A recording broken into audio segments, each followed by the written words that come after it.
Туреччина залишається одним із важливих партнерів України у гуманітарному напрямку, зокрема у питаннях звільнення військовополонених та цивільних заручників. Українська сторона регулярно звертається до турецького омбудсмана та інших представників влади щодо конкретних людей, які перебувають у російських в'язницях, а також тих, про кого досі немає достатньої інформації. За словами Нарімана Джеляла, турецька сторона готова виконувати посередницьку функцію та домагатися хоча б покращення умов утримання українців, а головна мета, звісно, їхнє звільнення. Туреччина продовжує бути активною на цьому напрямку. Однак є проблема. І проблема ця, як і в цілому в цій ситуації, в Росії. В Росії, яка просто не хоче звільняти наших політв'язнів, зокрема кримських політв'язнів. І тут є велика біда. Турецька сторона, як ви знаєте, активно підтримувала гуманітарний трек під час зустрічі російської і української сторони в Стамбулі минулого року, завдяки домовленостям, під час яких вдалося розпочати процес такого великого обміну, коли сотні наших військовополонених, цивільних змогли повернутися на батьківщину, на вільну Україну, на територію вільної України. Однак цей процес триває, і Туреччина продовжує активно в цьому плані діяти.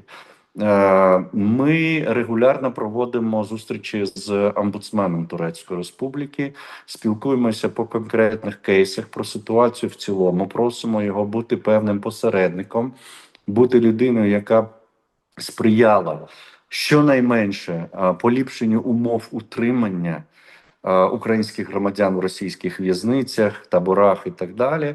А як велика мета – це все ж таки звільнення цих людей, особливо тих, які знаходяться в критичному стані.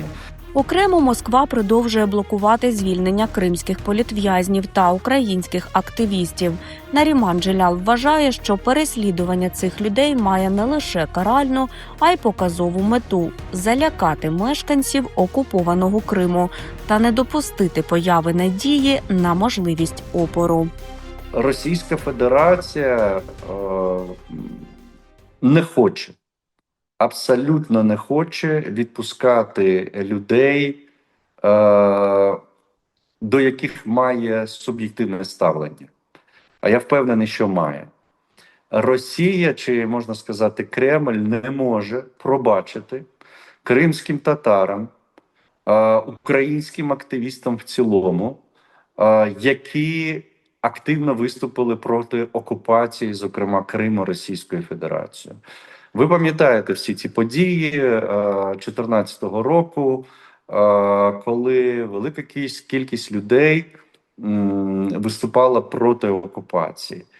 І тепер навіть не важливо, чи саме ці безпосередньо люди брали участь в якихось акціях спротиву і так далі, і так далі. Суть в тому, що для Кремля кримські татари, зокрема, українські активісти в цілому, це є суб'єкт помсти, об'єкт, верніше, помсти.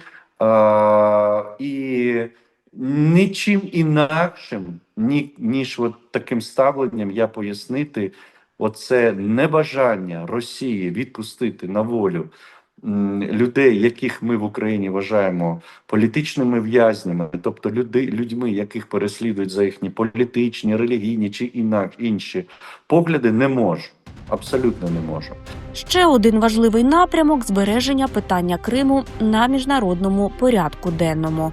Адже навіть коли партнери говорять про відновлення територіальної цілісності України без прямої згадки про півострів, Крим залишається частиною цього питання.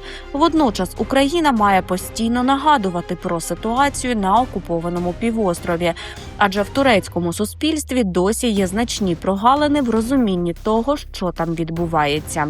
Росія дуже зацікавлена, щоб про Крим взагалі розмови не було.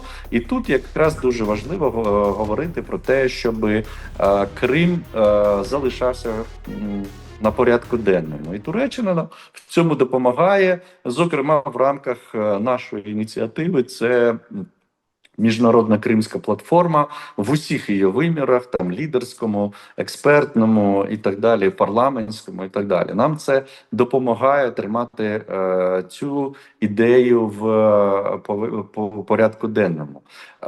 Однак, давайте будемо відвертими, коли ми говоримо просто, навіть не використовуючи слово Крим, про відновлення територіальної цілісності України, звичайно, мається на увазі і питання повернення наших східноукраїнських територій, південноукраїнських територій, ну і, звичайно, Кримського півострову. Тобто тема Криму, вона ніколи не зникає з порядку денного, навіть коли ми слово Крим не проговорюємо.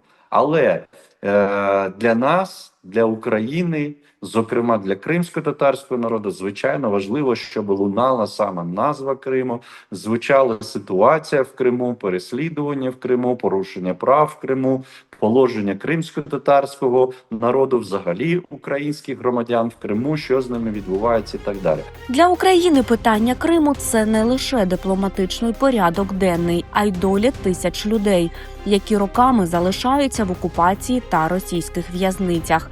І поки Росія намагається змусити світ забути про окупований півострів, Україна продовжує нагадувати, що Крим – це Україна, а його повернення є невід'ємною частиною відновлення територіальної цілісності держави.